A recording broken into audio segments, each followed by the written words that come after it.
ഓം ശാന്തി 9/3/2026 പ്രഭാതമുരളി മധുബൻ. മധുരമായ കുട്ടികളെ, ബാബയുടെ പാർത്താണ് എല്ലാവരുടെയും മംഗളം ചെയ്യുക. അതേപോലെ ബാബയ്ക്ക് സമാനം മംഗളക്കാരിയായി മാറൂ. തന്റെയും മറ്റുള്ളവരുടെയും മംഗളം ചെയ്യൂ. ചോദ്യം: കുട്ടികളുടെ ഏത് വിശേഷത കണ്ടാണ് ബാബ്ദാദ വളരെയധികം സന്തോഷിക്കുന്നത്? ഉത്തരം: പാവപ്പെട്ട കുട്ടികൾ ബാബയുടെ യജ്ഞത്തിലേക്ക് 8 അണയോ 1 രൂപയോ അയക്കുന്നു. പറയുന്നു, ബാബ, ഇതിനു പകരമായി ഞങ്ങൾക്ക് കൊട്ടാരം നൽകണം. ബാബ പറയുന്നു, കുട്ടികളെ, ഈ 1 രൂപ പോലും ശിവബാബയുടെ ഖജനാവിൽ ശേഖരിക്കപ്പെടുന്നു. നിങ്ങൾക്ക് 21 ജന്മത്തേക്ക് കൊട്ടാരം ലഭിക്കുന്നു. സുദാമയുടെ ഉദാഹരണമുണ്ടല്ലോ. ഒരു കക്ക പോലും ചിലവില്ലാതെ നിങ്ങൾ കുട്ടികൾക്ക് വിശ്വത്തിന്റെ അധികാരി പദവി ലഭിക്കുന്നു. ദരിദ്രരായ കുട്ടികളുടെ ഈ വിശേഷത കണ്ട് ബാബ വളരെയധികം സന്തോഷിക്കുന്നു. ഗീതം: അങ്ങേ നേടിയ ഞങ്ങൾ മുഴുവൻ ലോകവും നേടിക്കഴിഞ്ഞു. ഓം ശാന്തി. മധുരമധുരമായ കുട്ടികൾ മനസ്സിലാക്കുന്നുണ്ട്, ബാബയിൽ നിന്ന് ഇപ്പോൾ പരിധിയില്ലാത്ത സമ്പത്ത് നേടിക്കൊണ്ടിരിക്കുകയാണ്. കുട്ടികൾ പറയുന്നു, ബാബ, അങ്ങയുടെ ശ്രീമതമനുസരിച്ച് വീണ്ടും അങ്ങയിൽ നിന്ന് പരിധിയില്ലാത്ത സമ്പത്ത് പ്രാപ്തമാക്കുകയാണ്. ഇത് പുതിയ കാര്യമല്ല. കുട്ടികൾക്ക് ജ്ഞാനം ലഭിച്ചിട്ടുണ്ട്. സുഖധാമത്തിന്റെ സമ്പത്ത് നമ്മൾ ഓരോ കൽപ്പത്തിലും പ്രാപ്തമാക്കുന്നു. ഓരോ കൽപ്പത്തിലും 84 ജന്മങ്ങൾ എടുക്കുക തന്നെ വേണം. നമ്മൾ പരിധിയില്ലാത്ത അച്ഛനിൽ നിന്നും 21 ജന്മത്തേക്കുള്ള സമ്പത്ത് നേടുന്നു. പിന്നീട് പതുക്കെ പതുക്കെ നഷ്ടപ്പെടുത്തുന്നു. ബാബ മനസ്സിലാക്കി തന്നു, ഇത് അനാദി പൂർവ നിശ്ചിതമായ നാടകമാണ്. നിങ്ങൾ കുട്ടികളുടെ സത്കാരവും ഉണ്ടാകുന്നു. കാരണം ഡ്രാമയിൽ നിങ്ങൾക്ക് ഒരുപാട് സുഖമുണ്ടെന്നറിയാം. അവസാനമാണ് നിങ്ങൾക്ക് രാവണനിലൂടെ ദുഃഖം ലഭിക്കുന്നത്. ഇപ്പോൾ നിങ്ങൾ കുറച്ചുപേർ മാത്രമേ ഉള്ളൂ. ഇനി മുന്നോട്ടു പോകവേ ഒരുപാട് അഭിവൃദ്ധി ഉണ്ടായിക്കൊണ്ടേയിരിക്കും. മനുഷ്യനിൽ നിന്നും ദേവതയായി മാറും. ഞങ്ങൾ കൽപ്പകൽപ്പം ബാബയിൽ നിന്ന് സമ്പത്ത് പ്രാപ്തമാക്കുന്നു എന്ന് തീർച്ചയായും ഹൃദയത്തിലുണ്ടാകും. ഇപ്പോൾ ജ്ഞാനസാഗരനായ ബാബയിലൂടെ സൃഷ്ടിയുടെ ആദി മധ്യ അന്ത്യത്തിന്റെ ജ്ഞാനം പ്രാപ്തമാക്കിയെന്ന് ജ്ഞാനമെടുക്കുന്ന എല്ലാവർക്കും മനസ്സിലാകും. ജ്ഞാനസാഗരനും പതീത പാവനനും ശിവബാബ തന്നെയാണ്. അർത്ഥം, മുക്തി ജീവൻ മുക്തിയിലേക്ക് കൊണ്ടുപോകുന്നു. ഇതും നിങ്ങൾക്ക് ഇപ്പോഴാണ് മനസ്സിലാകുന്നത്. നിങ്ങൾക്ക് ഇപ്പോഴാണ് ഈ ജ്ഞാനം ലഭിച്ചത്. ഇതിനു മുൻപ് അജ്ഞാനികളായിരുന്നു എന്നറിയാം. സൃഷ്ടി ചക്രം എങ്ങനെയാണ് കറങ്ങുന്നത്? ശിവബാബ, ബ്രഹ്മ, വിഷ്ണു, ശങ്കരൻ ആരാണ് എന്നതൊന്നും അറിയില്ലായിരുന്നു. നമ്മൾ വിശ്വത്തിന്റെ അധികാരികളായിരുന്നു എന്ന് മനസ്സിലായി എങ്കിൽ നിങ്ങളുടെ ബുദ്ധിയിൽ വളരെ നല്ല ലഹരി വർദ്ധിക്കണം. ബാബയെയും സൃഷ്ടിചക്രത്തെയും ഓർമ്മിച്ചുകൊണ്ടിരിക്കണം. 1ഉം 2ഉം, അതായത് ബാബയും സമ്പത്തും. ബാബ മനസ്സിലാക്കി തരുന്നു, ഇതിനു മുൻപ് നിങ്ങൾക്കൊന്നും അറിയില്ലായിരുന്നല്ലോ. അച്ഛനെയോ അച്ഛന്റെ രചനയെയോ അറിയില്ലായിരുന്നു. സൃഷ്ടിയിലെ മുഴുവൻ മനുഷ്യർക്ക് അച്ഛനെയോ രചനയുടെ ആദിമധ്യ അന്ത്യത്തെയോ അറിയില്ല. ഇപ്പോൾ നിങ്ങൾ ശൂദ്രനിൽ നിന്ന് ബ്രാഹ്മണരായി മാറിയിരിക്കുന്നു. ബാബ എല്ലാ കുട്ടികളോടുമായി സംസാരിക്കുന്നു. എത്രയധികം കുട്ടികളാണ്, എത്ര സെന്ററുകളാണ്. ഇനിയും സെന്ററുകൾ തുറക്കപ്പെടും. അതിനാൽ ബാബ മനസ്സിലാക്കി തരുന്നു, ഇതിനു മുൻപ് നിങ്ങൾക്കൊന്നും അറിയില്ലായിരുന്നു. ഇപ്പോൾ നമ്പർ വൈസ് പുരുഷാർത്ഥമനുസരിച്ച് അറിഞ്ഞു കഴിഞ്ഞു. ഇപ്പോൾ നമ്മൾ ബാബയിലൂടെ പതീതത്തിൽ നിന്നും പാവനമായി മാറുകയാണെന്നും അറിയാം. മറ്റെല്ലാവരും വിളിച്ചുകൊണ്ടേയിരിക്കുന്നു. എന്നാൽ നിങ്ങൾ ഗുപ്തമാണ്. ബ്രഹ്മകുമാർ കുമാരി എന്ന് പറയുന്നുണ്ടെങ്കിലും ഇവരെ പഠിപ്പിക്കുന്നത് ആരാണെന്ന് മനസ്സിലാക്കുന്നില്ല. ശാസ്ത്രങ്ങളിൽ എവിടെയും എഴുതപ്പെട്ടിട്ടില്ല. ഗീതയുടെ ഭഗവാനായി ശിവൻ തന്നെയാണ് വന്ന് കുട്ടികൾക്ക് രാജയോഗം പഠിപ്പിച്ചത്. ഇത് നിങ്ങളുടെ ബുദ്ധിയിൽ വരുന്നുണ്ടല്ലോ. നിങ്ങളും ഗീതാശാസ്ത്രം പഠിച്ചിരിക്കും. ജ്ഞാനമാർഗം തികച്ചും വ്യത്യസ്തമാണെന്ന് നിങ്ങൾ ഇപ്പോഴാണ് മനസ്സിലാക്കുന്നത്. വിദ്വൽ സദസ്സിൽ നിന്ന് ആരെല്ലാമാണോ ശാസ്ത്രങ്ങൾ പഠിച്ച് അംഗീകാരം പ്രാപ്തമാക്കുന്നത് അതെല്ലാം ഭക്തിമാർഗത്തിലെ ശാസ്ത്രമാണ്. ഈ ജ്ഞാനം അവരിലില്ല. ബാബ തന്നെയാണ് വന്ന രചനയുടെ ആദിമധ്യ അന്ത്യത്തിന്റെ ജ്ഞാനം നൽകുന്നത്. ബാബ വന്നാണ് നിങ്ങളുടെ ബുദ്ധിയുടെ പൂട്ട് തുറന്നത്. മുൻപ് നമ്മൾ എന്തായിരുന്നു, ഇപ്പോൾ എന്തായിത്തീർന്നു എന്നും അറിയാം.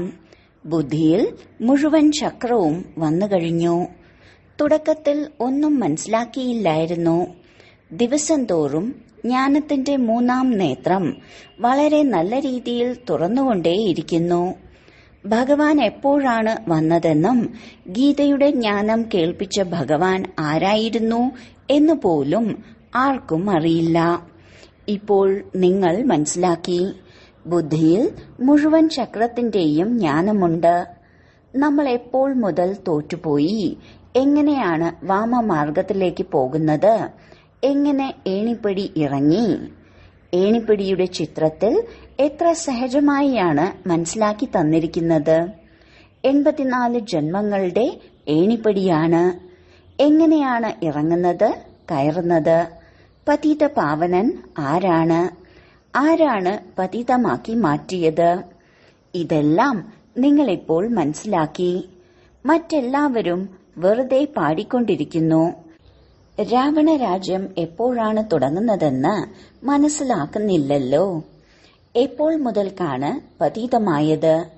ഈ ജ്ഞാനം ആദി സനാതന ദേവീദേവതാ ധർമ്മത്തിലുള്ളവർക്കാണ്. ബാബ പറയുന്നു, ഞാൻ തന്നെയാണ് ആദി സനാതന ദേവീദേവതാ ധർമ്മത്തിന്റെ സ്ഥാപന നടത്തിയത്. ലോകത്തിന്റെ ചരിത്രവും ഭൂമിശാസ്ത്രവും ബാബയ്ക്കല്ലാതെ മറ്റാർക്കും മനസ്സിലാക്കി തരാൻ സാധിക്കില്ല. നിങ്ങളെ സംബന്ധിച്ച് ഇതൊരു കഥയാണ്. എങ്ങനെ രാജ്യം നേടി, എങ്ങനെ നഷ്ടപ്പെടുത്തി. ഈ പരിധിയില്ലാത്ത ചരിത്രവും ഭൂമിശാസ്ത്രവുമാണ് നമ്മൾ പഠിക്കുന്നത്. നമ്മൾ എങ്ങനെ 84 ജന്മങ്ങളുടെ ചക്രം കറങ്ങി. നമ്മൾ വിശ്വത്തിന്റെ അധികാരികളായിരുന്നു. പിന്നീട് രാവണൻ രാജ്യം പിടിച്ചെടുത്തു. ഈ ജ്ഞാനം ബാബയാണ് നൽകിയത്. മനുഷ്യർ ദസറയെല്ലാം ആഘോഷിക്കാറുണ്ടെങ്കിലും ഒരു ജ്ഞാനവുമില്ല. നിങ്ങൾക്കും ഈ ജ്ഞാനമില്ലായിരുന്നു. ഇപ്പോൾ ജ്ഞാനം ലഭിക്കുമ്പോൾ നിങ്ങൾ സന്തോഷത്തിലിരിക്കുന്നു. ജ്ഞാനം സന്തോഷം നൽകുന്നു. പരിധിയില്ലാത്ത ജ്ഞാനം ബുദ്ധിയിലുണ്ട്. ബാബ നിങ്ങളുടെ സഞ്ചി നിറച്ചുകൊണ്ടിരിക്കുന്നു. പറയാറുണ്ടല്ലോ, സഞ്ചി നിറയ്ക്കൂ. ആരോടാണ് പറയുന്നത്? സാധു സന്യാസിമാരോടല്ല പറയുന്നത്. ഭോലാനാഥനെന്ന് ശിവനെയാണ് പറയുന്നത്. ശിവനോടാണ് യാചിക്കുന്നത്. നിങ്ങൾക്കിപ്പോൾ സന്തോഷത്തിന്റെ അതിര് വർദ്ധിക്കുന്നു. നിങ്ങൾക്ക് വളരെയധികം സന്തോഷം ഉണ്ടായിരിക്കണം. ബുദ്ധിയിൽ എത്ര ജ്ഞാനം വന്നു കഴിഞ്ഞു. പരിധിയില്ലാത്ത ബാബയിൽ നിന്നും പരിധിയില്ലാത്ത സമ്പത്ത് ലഭിക്കുന്നു. അതിനാൽ ഇപ്പോൾ തന്റെയും മറ്റുള്ളവരുടെയും മംഗളം ചെയ്യണം. എല്ലാവരുടെയും മംഗളം ചെയ്യണം. മുൻപെല്ലാം പരസ്പരം അമംഗളം തന്നെയാണ് ചെയ്തു വന്നിരുന്നത്. എന്തുകൊണ്ടെന്നാൽ ആസുരീയ മതമായിരുന്നു. ഇപ്പോൾ നിങ്ങൾ ശ്രീമതത്തിലൂടെയാണ് നടക്കുന്നതെങ്കിൽ അവനവന്റെ മംഗളം ചെയ്യണം. ഈ പരിധിയില്ലാത്ത പഠിപ്പ് എല്ലാവരും പഠിച്ച് സെന്ററുകൾ തുറന്നുകൊണ്ടേയിരിക്കണം എന്നാണ് നിങ്ങളുടെ ഹൃദയത്തിലുള്ളത്. പറയുന്നു, ബാബ പ്രദർശനി നൽകൂ, പ്രൊജക്ടർ നൽകൂ, നമ്മൾ സെന്റർ തുറക്കാം എന്ന്. നമുക്ക് ഈ പരിധിയില്ലാത്ത ജ്ഞാനത്തിലൂടെ ലഭിച്ച ലഹരി മറ്റുള്ളവർക്കും അനുഭവം ചെയ്യിപ്പിച്ചു കൊടുക്കണം. ഡ്രാമയനുസരിച്ച് ഈ പുരുഷാർത്ഥവും മുന്നോട്ടു പോകുന്നു. ബാബ വന്നിരിക്കുകയാണ് വീണ്ടും ഭാരതത്തെ സ്വർഗമാക്കി മാറ്റാൻ. നിങ്ങൾക്കറിയാം, നമ്മൾ മുമ്പ് നരകവാസികളായിരുന്നു. ഇപ്പോൾ സ്വർഗവാസിയായി മാറിക്കൊണ്ടിരിക്കുന്നു. ഈ ചക്രം നിങ്ങളുടെ ബുദ്ധിയിൽ സദാ കറങ്ങിക്കൊണ്ടിരിക്കണം. അതിലൂടെ സദാ നിങ്ങൾ സന്തോഷത്തിലിരിക്കും. മറ്റുള്ളവർക്ക് മനസ്സിലാക്കി കൊടുക്കാനുള്ള ലഹരിയും വേണം. നമ്മൾ ബാബയിൽ നിന്ന് ജ്ഞാനം നേടുകയാണ്. ജ്ഞാനമറിയാത്ത നിങ്ങളുടെ മറ്റ് സഹോദരീ സഹോദരന്മാർക്ക് വഴി പറഞ്ഞു കൊടുക്കുക എന്നത് നിങ്ങളുടെ ധർമ്മമാണ്.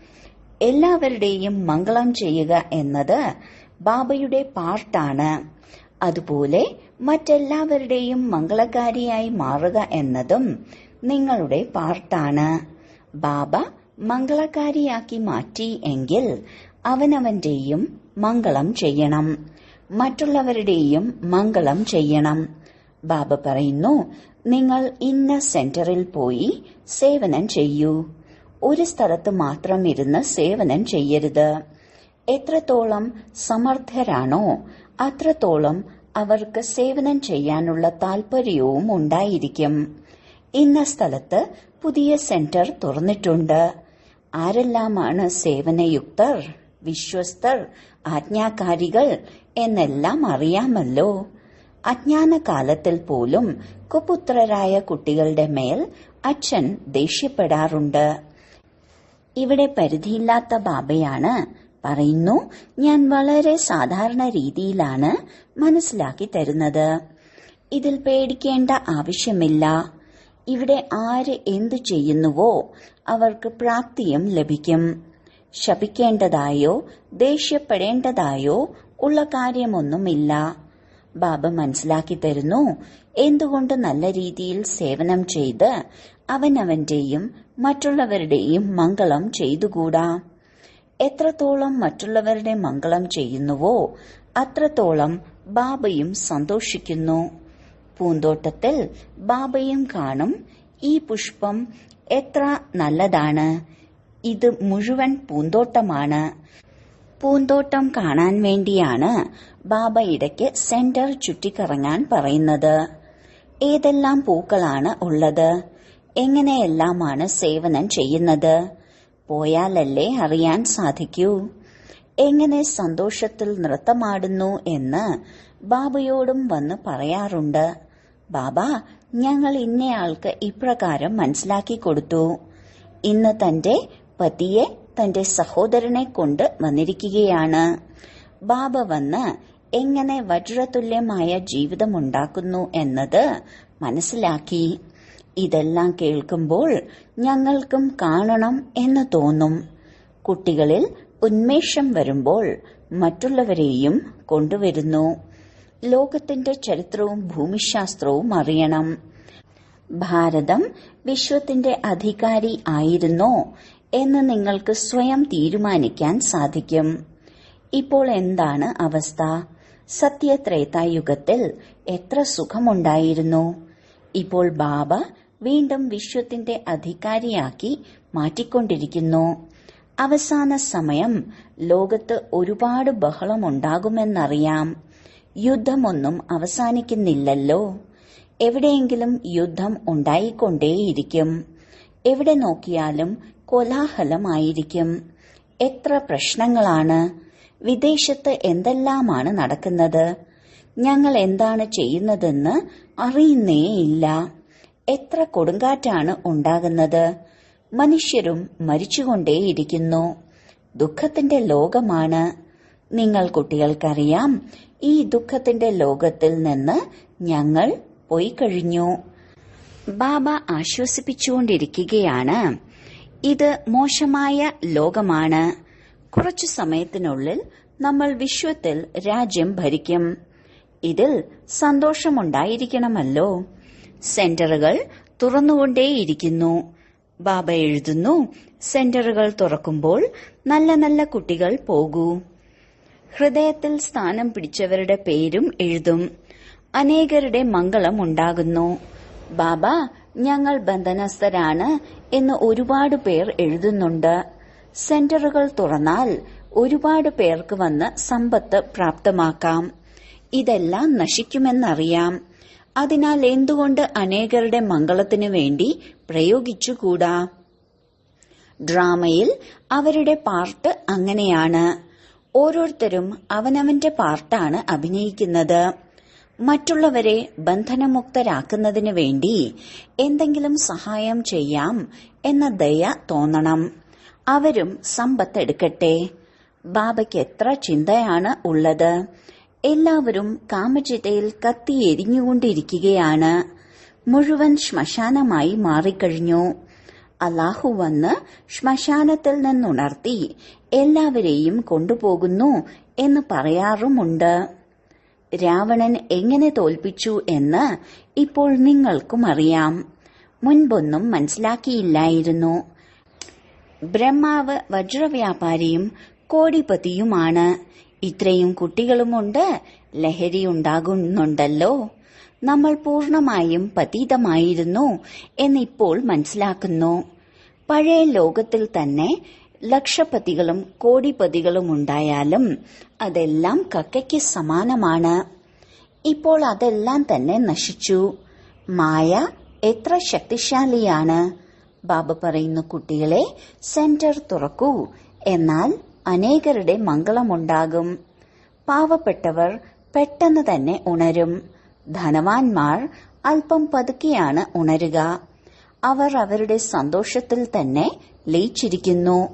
മായ തീർത്തും തന്റെ വശത്താക്കിയിരിക്കുന്നു. മനസ്സിലാക്കി കൊടുക്കുമ്പോൾ മനസ്സിലാക്കുന്നുണ്ട്. എന്നാൽ എങ്ങനെ ഉപേക്ഷിക്കും എന്നവർ ചിന്തിക്കുന്നു. ഇവരെ പോലെ എല്ലാം ഉപേക്ഷിക്കേണ്ടി വരുമോ എന്ന പേടിയാണ്. ഭാഗ്യത്തിലില്ല എന്നുണ്ടെങ്കിൽ മുന്നോട്ടു പോകാൻ സാധിക്കില്ല. ഉപേക്ഷിക്കുന്നത് അവർക്ക് ബുദ്ധിമുട്ട് പോലെയാണ്. വളരെ മോശമായ ലോകമാണെന്നുള്ള വൈരാഗ്യം അപ്പോൾ വരുന്നു. പിന്നീട് ആ വൈരാഗ്യം അപ്പോൾ തന്നെ ഇല്ലാതാകുന്നു. കോടിയിൽ ചിലർ മാത്രമേ വരികയുള്ളൂ. ബോംബെയിൽ 100 കണക്കിന് പേർ വരുന്നു. ചിലർക്കെല്ലാം പ്രഭാവമുണ്ടാകുന്നു. ഭാവിയിലേക്ക് വേണ്ടി എന്തെങ്കിലും ഉണ്ടാക്കാം എന്ന് മനസ്സിലാക്കുന്നു. കക്കയ്ക്ക് പകരം നമുക്ക് വജ്രം ലഭിക്കുമെന്ന് അറിയാം. ബാബ മനസ്സിലാക്കി തരാറുണ്ടല്ലോ. തന്റെ പഴയ സാമഗ്രികളെല്ലാം സ്വർഗത്തിലേക്ക് ട്രാൻസ്ഫർ ചെയ്യൂ. സ്വർഗത്തിൽ 21 ജന്മത്തേക്ക് വേണ്ടി നിങ്ങൾക്ക് രാജ്യഭാഗ്യം ലഭിക്കും. ചിലരെല്ലാം 8 അണ അല്ലെങ്കിൽ 1 രൂപ വരെ അയക്കുന്നു. ബാബ പറയുന്നു, നിങ്ങളുടെ 1 രൂപയാണെങ്കിലും ശിവബാബയുടെ ഖജനാവിൽ ശേഖരിക്കപ്പെട്ടു. നിങ്ങൾക്ക് 21 ജന്മത്തേക്ക് വേണ്ടി കൊട്ടാരം ലഭിക്കും. സുദാമയുടെ ഉദാഹരണമുണ്ടല്ലോ. ഇങ്ങനെയുള്ളവരെ കണ്ട് ബാബ വളരെ സന്തോഷിക്കുന്നു. ഒരു ചിലവുമില്ലാതെയാണ് നിങ്ങൾ കുട്ടികൾക്ക് വിശ്വത്തിന്റെ ചക്രവർത്തി പദവി ലഭിക്കുന്നത്. യുദ്ധമൊന്നുമില്ല. മനുഷ്യർ ചെറിയ ഒരു തുണ്ട് ഭൂമിക്ക് വേണ്ടി എത്രയാണ് യുദ്ധമുണ്ടാക്കുന്നത്. നിങ്ങളോട് ഇത്ര മാത്രമേ പറയുന്നുള്ളൂ, മന്മനാ ഭവ. ഇവിടെ തന്നെ ഇരിക്കേണ്ട ആവശ്യമില്ല. നടക്കുമ്പോഴും കറങ്ങുമ്പോഴും ബാബയെയും സമ്പത്തിനെയും ഓർമ്മിക്കൂ. സന്തോഷത്തിലിരിക്കൂ. കഴിക്കുന്നതും കുടിക്കുന്നതും ശുദ്ധമായിരിക്കണം. നിങ്ങൾക്കറിയാം, ഒരു രാജകുമാരന്റെ ജന്മമെടുക്കാൻ ഞാൻ ആത്മാവ് യോഗ്യമാണോ? ഏതുവരെ പവിത്രമായി മാറിയിട്ടുണ്ട്. മുന്നോട്ടു പോകുന്തോറും ലോകത്തിന്റെ അവസ്ഥ വളരെ മോശമായി മാറുക തന്നെ വേണം. കഴിക്കാൻ ധാന്യങ്ങൾ ലഭിക്കുന്നില്ലെങ്കിൽ പുല്ല് കഴിക്കേണ്ടതായി വരും. വെണ്ണയില്ലാതെ ഞങ്ങൾക്ക് ജീവിക്കാൻ കഴിയില്ലെന്ന് പിന്നെങ്ങനെ പറയാൻ സാധിക്കും? ഒന്നും ലഭിക്കില്ല. ഇപ്പോഴും എത്രയോ സ്ഥലത്ത് മനുഷ്യർ പുല്ല് കഴിച്ചാണ് ജീവിക്കുന്നത്. നിങ്ങൾ വളരെ ആനന്ദത്തിലാണ് ബാബയുടെ വീട്ടിൽ ജീവിക്കുന്നത്. വീട്ടിൽ ആദ്യം അച്ഛൻ കുട്ടികളെയല്ലേ കഴിപ്പിക്കുക. കാലം വളരെ മോശമാണ്. ഇവിടെ നിങ്ങൾ വളരെ സുഖത്തിലാണ് ജീവിക്കുന്നത്. കേവലം ബാബയെയും സമ്പത്തിനെയും ഓർമ്മിക്കൂ. തന്റെയും മറ്റുള്ളവരുടെയും മംഗളം ചെയ്യണം. മുന്നോട്ടു പോകവേ എല്ലാവരും താനേ വന്നോളും. ഭാഗ്യം ഉണരും. ഉണരണമല്ലോ. പരിധിയില്ലാത്ത രാജധാനിയാണ് സ്ഥാപിക്കപ്പെടുന്നത്. ഓരോരുത്തരും കൽപ്പം മുൻപത്തെ പോലെ പുരുഷാർത്ഥം ചെയ്യുന്നു. കുട്ടികൾക്ക് വളരെ സന്തോഷത്തിലിരിക്കണം. ബാപ്ദാദയുടെ ചിത്രം കാണുമ്പോൾ തന്നെ സന്തോഷം കൊണ്ട് രോമാഞ്ചം കൊള്ളണം. സന്തോഷത്തിന്റെ ലഹരി സ്ഥിരമായി ഉണ്ടായിരിക്കണം. ശരി, വളരെ കാലത്തെ വേർപാടിന് ശേഷം തിരികെ കിട്ടിയ മധുരമധുരമായ സന്താനങ്ങൾക്ക് മാതാവും പിതാവുമായ ബാപ്ദാദയുടെ സ്നേഹസ്മരണകളും പുലർക്കാല വന്ദനവും. ആത്മീയ പിതാവിന്റെ ആത്മീയ കുട്ടികൾക്ക് നമസ്കാരം. ധാരണയ്ക്കുള്ള മുഖ്യസാരം: 1. സദാ അളവറ്റ സന്തോഷത്തിൽ കഴിയുന്നതിനു വേണ്ടി പരിധിയില്ലാത്ത ജ്ഞാനം ബുദ്ധിയിൽ വെക്കണം. ജ്ഞാനരത്നങ്ങളാൽ തന്റെ സഞ്ചി നിറച്ച് അവനവന്റെയും മറ്റുള്ളവരുടെയും മംഗളം ചെയ്യണം. ജ്ഞാനത്തിൽ വളരെ വളരെ സമർത്ഥരായി മാറണം. 2. ഭാവിയിലെ 21 ജന്മത്തേക്കുള്ള രാജ്യഭാഗ്യത്തിന്റെ അധികാരം നേടുന്നതിനായി തന്റെ സാധന സാമഗ്രികളെല്ലാം ട്രാൻസ്ഫർ ചെയ്യണം. ഈ മോശമായ ലോകത്തിൽ നിന്ന് മുക്തമാകാനുള്ള യുക്തി രചിക്കണം. വരദാനം: ഒരു ബാബയുടെ സ്നേഹത്തിൽ ലയിച്ചിരുന്ന് സദാ കയറുന്ന കലയുടെ അനുഭവം ചെയ്യുന്ന സഫലതാമൂർത്തിയായി ഭവിക്കട്ടെ. സേവനത്തിലും സ്വയത്തിന്റെ കയറുന്ന കലയിലും സഫലതയ്ക്കുള്ള മുഖ്യ ആധാരമാണ് ഒരു ബാബയോട് മുറിയാത്ത സ്നേഹം. ബാബയെ അല്ലാതെ മറ്റൊന്നും തന്നെ കാണപ്പെടരുത്. സങ്കല്പത്തിലും ബാബ, വാക്കിലും ബാബ, കർമ്മത്തിലും ബാബയോടൊപ്പം. അങ്ങനെയുള്ള സ്നേഹത്തിൽ ലയിച്ചിരിക്കുന്ന ആത്മാവ് ഒരു വാക്ക് പറയുകയാണെങ്കിൽ പോലും അവരുടെ സ്നേഹവാക്ക് മറ്റേ ആത്മാവിനെയും സ്നേഹത്തിൽ ബന്ധിക്കുന്നു. അങ്ങനെയുള്ള ലവ്ലീന ആത്മാവിന്റെ ഒരു ബാബ എന്ന വാക്ക് പോലും ഇന്ദ്രജാലത്തിന്റെ ജോലി ചെയ്യും. അവർ ആത്മീയ ഇന്ദ്രജാലക്കാരായി മാറും. സ്ലോഗൻ: ആരാണോ അന്തർമുഖിയായി ലൈറ്റ് മൈറ്റ് രൂപത്തിൽ സ്ഥിതി ചെയ്യുന്നത് അവരാണ് യോഗി തു ആത്മാവ്. അവ്യക്ത സൂചന: നിശ്ചയത്തിന്റെ അടിത്തറ ശക്തമാക്കി സദാ നിർഭയരും നിശ്ചിന്തരുമായിരിക്കൂ. താങ്കൾക്ക് എന്തു തന്നെ ഡ്യൂട്ടി ലഭിച്ചാലും അത് കൃത്യതയോടെ ചെയ്യൂ. ആരാണോ ഡ്യൂട്ടിയിൽ കൃത്യതയോടെ ഇരിക്കുന്നത് അവരെ എല്ലാവരും സത്യസന്ധരും വിശ്വസ്തരുമാണെന്ന ദൃഷ്ടിയോടെയാണ് കാണുക. ഇവിടെയും ആരാണോ സേവനത്തിൽ കൃത്യതയോടെ ഇരിക്കുന്നത് അവർ തന്നെയാണ് ബാബയ്ക്ക് വിശ്വസ്തരായിട്ടുള്ളത്. 1. ബാബയിൽ പൂർണ്ണ വിശ്വാസമുള്ളവർ. മറ്റൊന്ന് ബാബയോടൊപ്പം സേവനത്തിലും വിശ്വസ്തർ. അങ്ങനെയുള്ള വിശ്വസ്തരായ നിശ്ചയബുദ്ധികളായ കുട്ടികൾ സദാ വിജയിയും നിശ്ചിന്തരുമായിരിക്കുന്നു. ഓം ശാന്തി.